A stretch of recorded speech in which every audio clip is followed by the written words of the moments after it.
Dick Powell as Richard Diamond, private detective.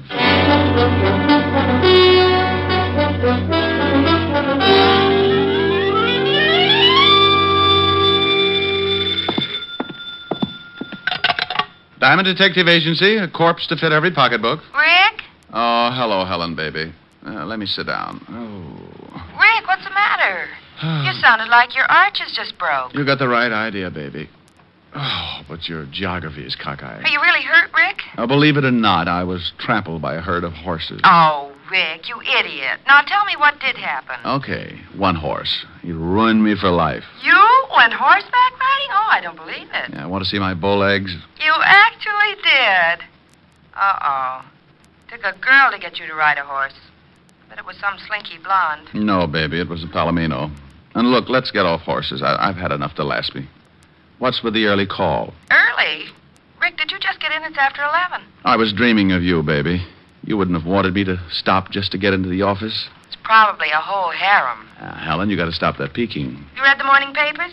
They come out in the morning? Now, you stop that. Did you read them? Well, didn't have a bet down. Why? You on the society page again? Oh, much more exciting than that. The police commissioner's house was robbed of $50,000 worth of diamonds last night, and his gardener was murdered. What? I thought that would fetch you. Better get a paper. The commissioner's statement's written in blood. Yeah. And if things don't wind up fast, tomorrow's statement will be in Walt Levinson's blood. It'll be his case. Now, you stay out of it, Rick. This thief cuts throats. Yeah, I'm scared. Are you, Rick? Well, come over tonight, and I'll frighten you at close range. Say 8. I'll practice my knee knocking so I'll be in good form. And stay in. No nightclubs. At the sound of the castanets, Francis can open the door. It'll be me and my knees. See you tonight, baby. Bye. Is this the Diamond Detective Agency? Just like it says on the door. Come in and close it gently. My Japanese beetle's still asleep.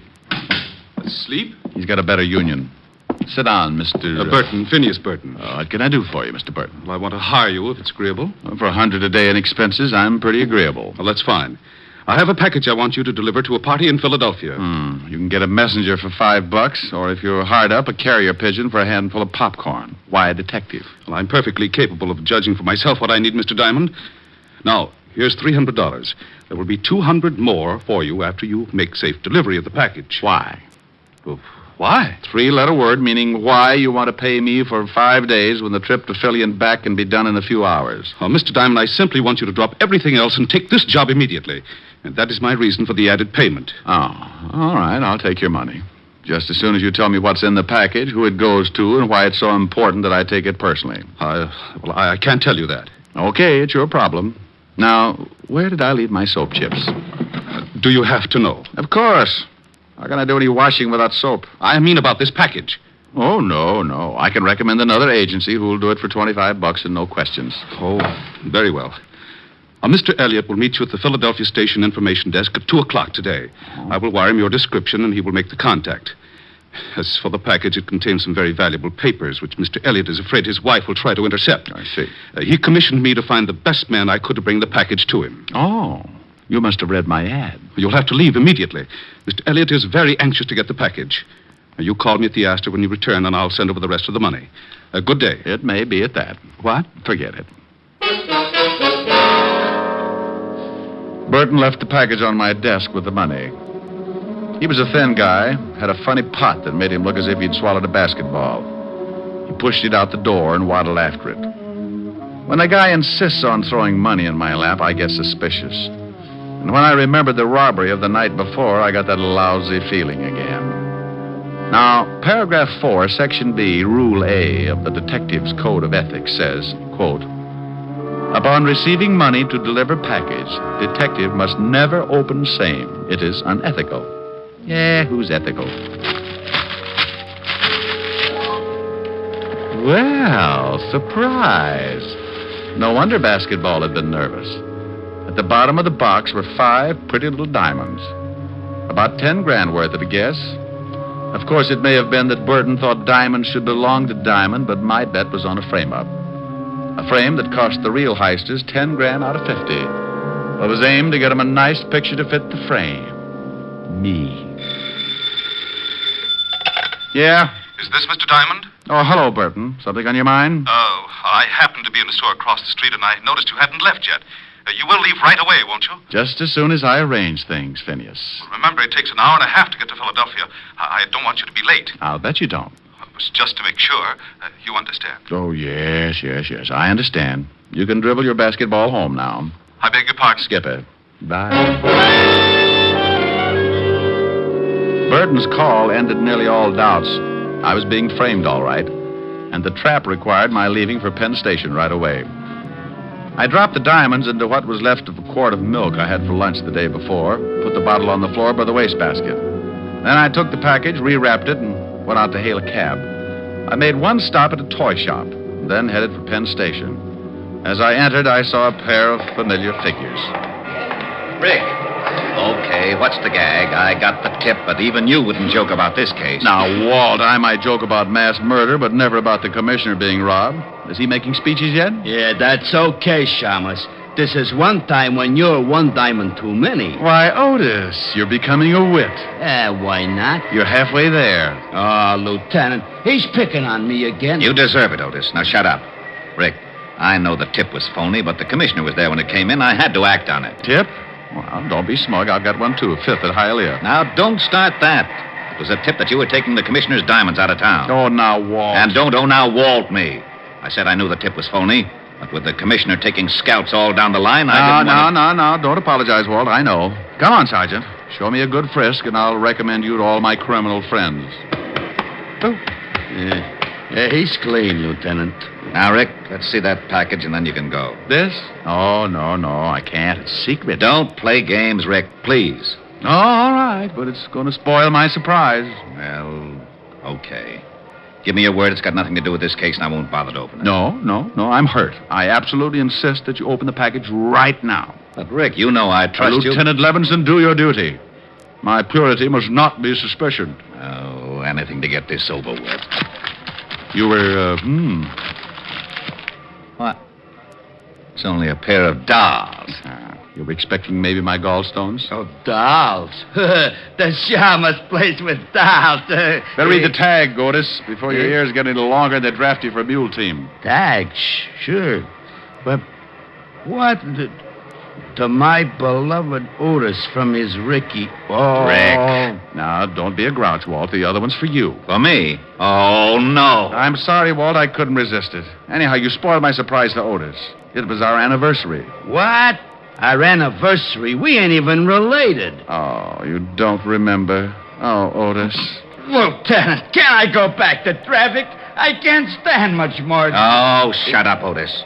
Rick, if we weren't such good friends, Walt, hey, now you're upset. Upset? Why should I be upset? Just because two hoods lift 50 grand in ice from the commissioner? Or because it's dumped in my lap with the murder of the gardener? Or that I'm given 24 hours to break the case and then get a tip that leads me to a friend who decides to play games and wreck my side beyond repair? Now, why should I be upset? Otis, here you are, Lieutenant. But take it easy. That's a second bottle of bicob today. Walt, you rate an apology and I make it. I'll do better than that. I'll help you if you'll let me.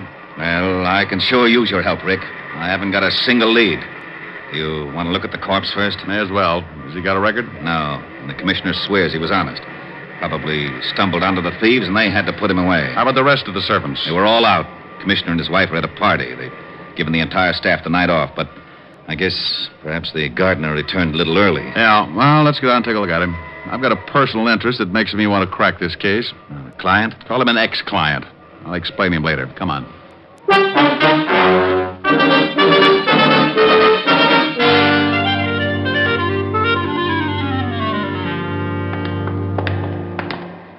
Here he is, Rick. Nasty cut. How was it made? Well, it could have been a sharp knife, but it's a safer bet that it was a razor. Remind me not to go to his barber. What safecracker's got enough nerve to pull his job, Walt? Well, I got 3 guys that could fit the job, but not one of them has ever been known to carry a weapon of any sort, much less a razor. Correction. One dealer, that gardener's playing a lousy joke on us. I suppose this could have been the first time one of them carried a razor. I don't buy that, neither do you. Give me the names. I want to talk to them. Maybe I can get a lead of some sort. Sure. Here they are. And please, Rick, call me if you get anything.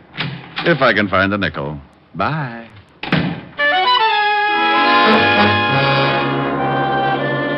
As far as I could see, I had three things to match up. One, the careless barber. Two, the safecracker with nerve enough to rob the police commissioner. And three, the reason why I was picked as the pigeon. I gave up the idea of hunting for Burton, the guy who came into my office. He was probably a flunky and not worth running down. So I checked the names I got from Walt, grabbed a cab, and headed for the Bronx. The first turned out to be an ex-con trying to go straight by working in a Bronx hash house. The second was likely, but he'd kissed his wife with a beer bottle and spent last night in jail.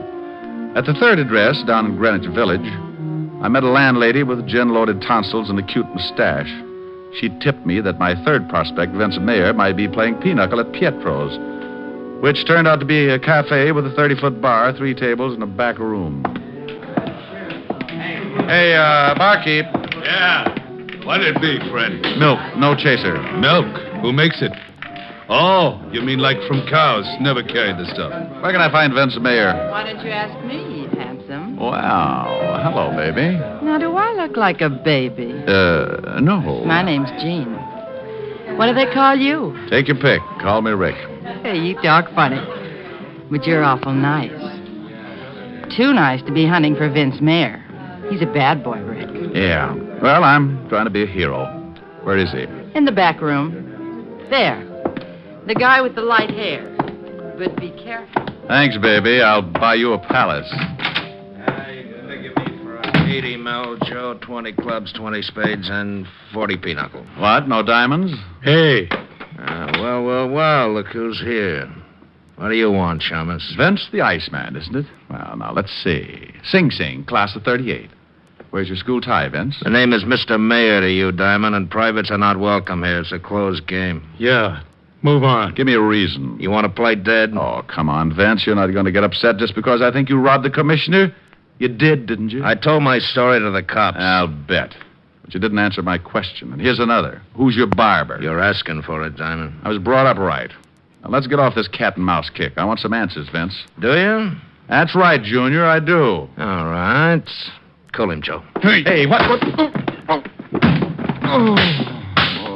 right, Joe. Stop it. That's enough, Joe. All right, now drag him out in the alley. Vince, can I, Yeah, okay. Maybe it'll teach him not to get so nosy. But keep that razor in your pocket. I will, honest. This is gonna be real fun. Come on, Shamus. Here's where I do some road work on your liver.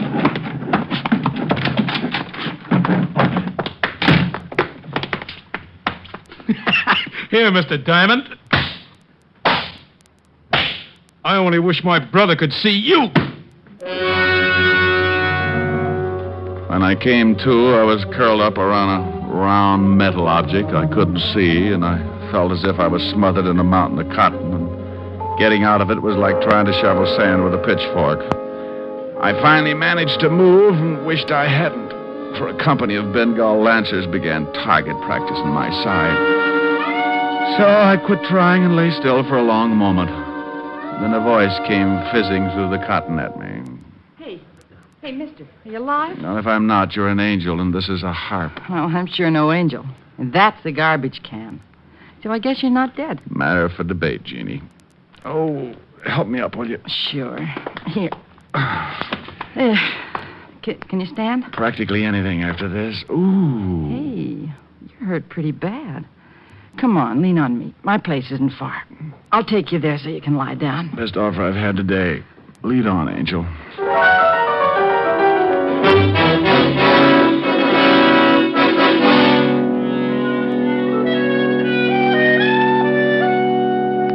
There. Now, how do you feel? I never use language like that in front of a lady. Oh, I'm no lady. I'm a waitress at Pietro's.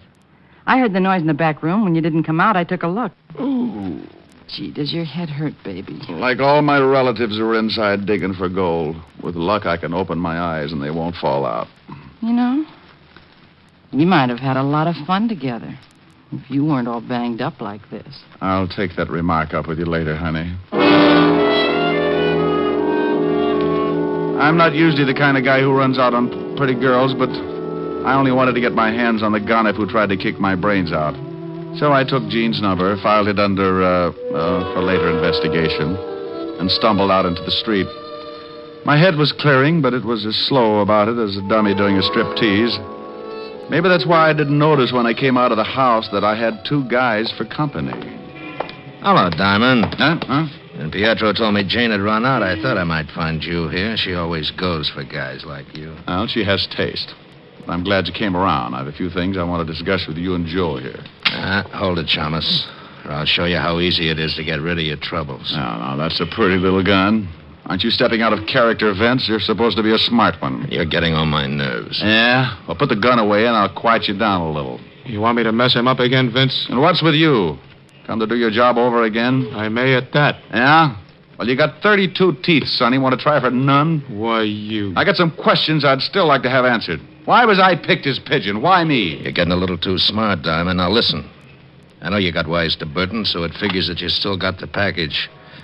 Now, I got no reasons to give you $10,000 worth of diamonds. I want them back. Oh, dandy. I've got big news for you, Buster. You're not going to get them. Don't make any mistakes, Diamond. I'll use this gun if I have to. Go eat a tombstone. Joe. Yeah, how's your stomach ache? Wait a minute, Joe. Now, Diamond, look, you can have a choice. You bring the rocks to me at Pietro's in an hour and we'll forget the whole thing. Or don't.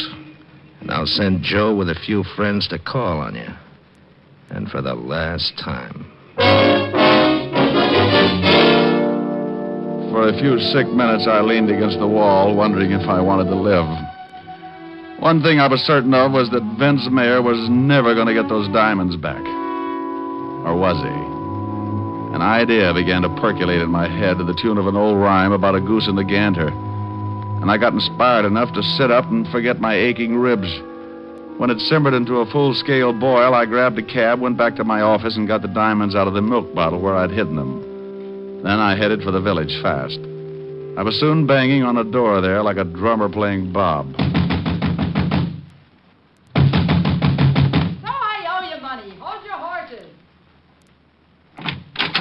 Well, if it ain't my cripple. I got the bruises to prove it. Come on in. Are you really recovered? What? Oh, no, not that much, Angel. Then? I need some answers. What do you know about Vince and Joe? Not too much. Enough to dislike 'em plenty. That Vince got me canned for leaving Pietro's to take care of you. That's why I'm back home.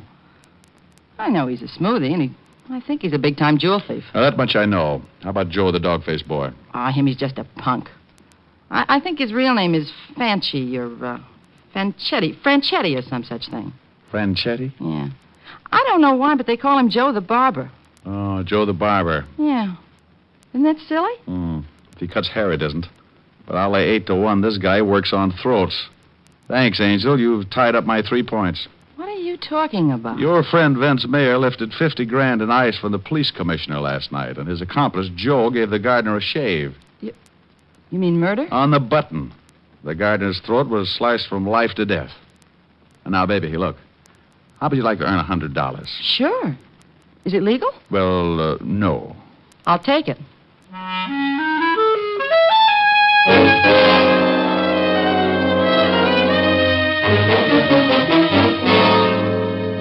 Now, where is he? Will you tell me? Where's Rick? I know where I'd like him to be. I'm worried, Otis. Seriously. Rick is in this thing up to his ears. You mean he was in on that job? Don't be stupid, Otis. Of course not. Rick's no crook.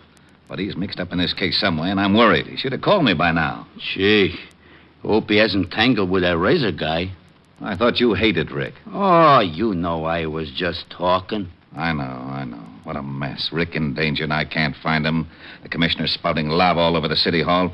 Why the devil did it have to be the commissioner's house? You know, it's kind of funny at that. The commissioner himself. You knucklehead. For 2 cents, I'd... Maybe that's him. Lieutenant Levinson, homicide. Walt, Rick. Rick, where the devil you been? Taking care of some arrangements. Arrangements? Never mind, just listen. I was picked as a pigeon, and some of those diamonds were planted on me this morning. What? I've traced your hoods. They're Vince Mayer and Joe the Barber Franchetti. Now, you come to Pietro's in half an hour, and you'll catch him with part of the diamonds on him. Rick, what is this? Well, Vince had it figured as a double-barrel gag, Walt. First on the cops by raiding the commissioner's house.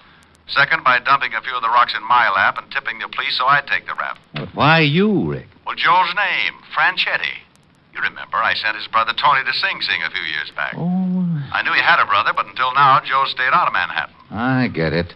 Okay, what's the play? Well, I'm going to take the package back to Vince. Give it to him in Pietro's.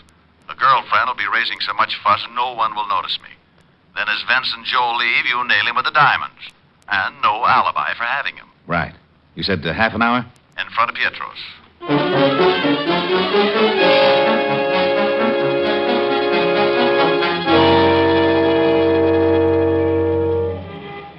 Take a peek, Angel. Through the window. There's my party at the back table. Now, you know what to do. Yeah. I keep yelling till you get back to me. Right? As rain. I'll make it a good one. I got good lungs. Let's go in.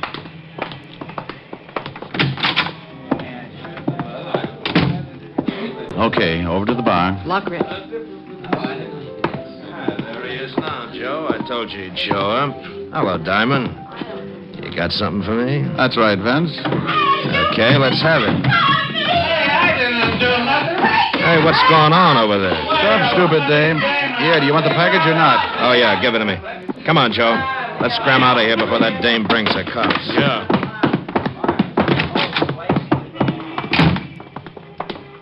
That's an easy way of getting back to 10 grand, ain't it, Vince? Shut up. Come on. Take it easy now. Okay. We're okay now. Let's split up. Hold it, Vince. What? Let's have a look at the package. The cops! Levinson, what are you doing The here? package, Vince. Hey, what are we gonna do? Shut up. You, got a warrant, of course. Of course. Otis, take the package. Yellowton. You can't arrest me. I don't even know what's in that package. It was given to me by a friend. Now, don't use the term so loosely, Vince. Why, Walt, what are you doing here? Hello, Rick. I've captured a criminal. No. Yes, and he was carrying a package of his loot. Why, I bet it's part of that diamond robbery. Hey, what is all this? Diamond, you just planted that package on me. Me? Why, stranger, you're telling a fib. You just know that's downright immoral or something. This is ridiculous. Lieutenant, he gave me those diamonds and Pietro's not 5 minutes ago. I didn't lift them from the commissioner. Didn't you, Vince? Why, then I must have made a mistake. You can prove your story, of course. Sure I can. Bartender saw Diamond slip me the package. Oh, now, Vince, you think that bartender was going to be watching you when a lovely girl is practically tearing up the joint? Boss, the dame yelling. She was a plant. Yeah, but this is a frame-up. Diamond, you can't get away with this. Please, don't talk to me. I never associate with common criminals. A frame. You dirty double-crossing copper. Look out, Rick. He's got a razor. Oh, my arm. Now, don't cry, Joe. This is for you. Wow. What a punch you got, Shamus. Well, that does it. Come on, Vince. Otis, load that killer into the car and pick up that razor. Yellowton. Want a lift, Rick? Yeah, no thanks, Walt. I'm going to go home freshen up. Yeah, you look like you could use it.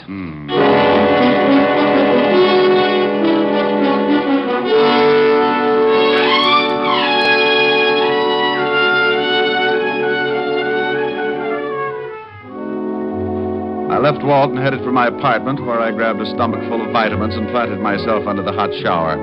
It felt so good I fell asleep. And if Walt hadn't phoned, I'd have probably become the only man in history to drown in the shower. Walt shocked me wide awake with the news that he was holding a $1,000 reward for me. I gave him my nicest thank you and made a mental note to drop by and give half of it to Jean to make up for her losing her job. Around about 8 o'clock, after I'd taken care of dividing the reward, I steered for 975 Park Avenue, made it with no trouble, and rang the bell to Helen's apartment. Oh, good evening, Mr. Diamond. Miss Asher's expecting you, sir. She's in the library. Thank you, Francis. How's your health? My health, sir, is very good, thank you. Well, now, this may come as a shock. But, Francis, about the money I owe you. Oh, don't fret about it, sir. We'll tell. I'm going to pay you what I owe you. You're going to? Oh, dear. Perhaps I better sit down. Oh, my word. Oh, there, Francis. Rick, darling, is that you? It ain't Tom Swift, baby. Come on in the library. Well, okay. But it'll do you no good, my dove. I'm a cripple, a battle-torn veteran. I don't want your muscles, Rick. I'm blue, and I want you to sing to me. Oh, Helen, baby, I don't want to sing. I want Rick, I'm blue. I need cheering up. Now be nice and sing. Well, okay, honey. How's this, huh? I can see, no matter how near you'll be, you'll never belong to me, but I can dream Can't I pretend that I'm locked in the bed of your embrace? For dreams are just like wine, and I am drunk with mine. I'm aware my heart is a sad affair. There's much disillusion there, but I can dream, can't I? Can't I adore you?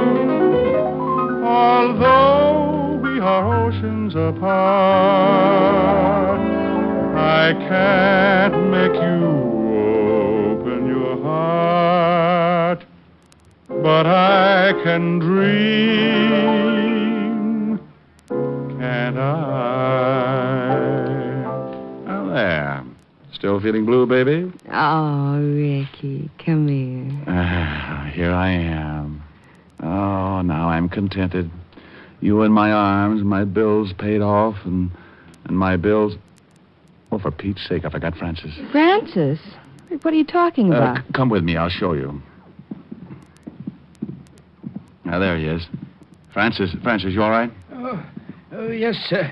I think so, sir. Rick, will you tell me what's going on in my own home? Well, honey, I paid Francis off, and the shock of having to give back my gun and badge undid him. Oh, well, are you feeling better, Francis? Not very much, Miss Asher. It's that badge and license. Will you miss him that much, Francis? Well, sir, to be very honest, there's a waitress in a tea shop down the street with whom I've been, if you'll pardon the expression, having a fling. Francis, you? Oh, that's not the worst, Miss Asher. I'm afraid I've been a bit of a fraud with her as well. In fact, with several of the waitresses there. Now, wait. Where does my badge and license enter into it? Did you huck them for crumpets? Oh, much worse, Mr. Diamond. You see, to all the waitresses of Miss Tuppingham's tea shop, I am Richard Diamond, private detective. Oh, no.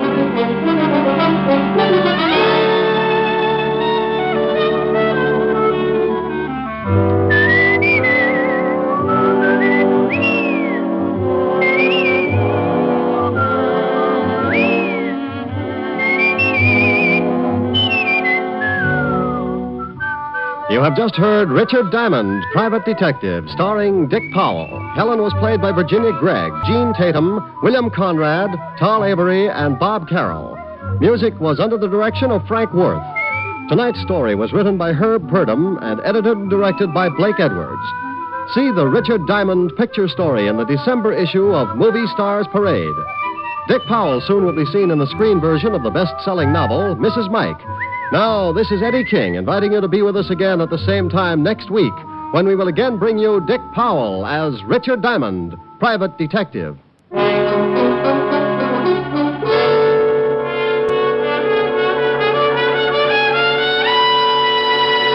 Listen tonight to NBC for a star lineup of entertainment. Every Saturday on NBC, you can hear such stellar programs as Hollywood Star Theater, Ralph Edwards' Truth or Consequences, Your Hit Parade, A Day in the Life of Dennis Day, The Judy Canova Show, Grand Ole Opry, and songs by Morton Downey. There's always a program of interest on NBC, so keep tuned here. Shortcut to Death with Fred McMurray is next on NBC. Would you like a shout-out? Leave a comment in the section below.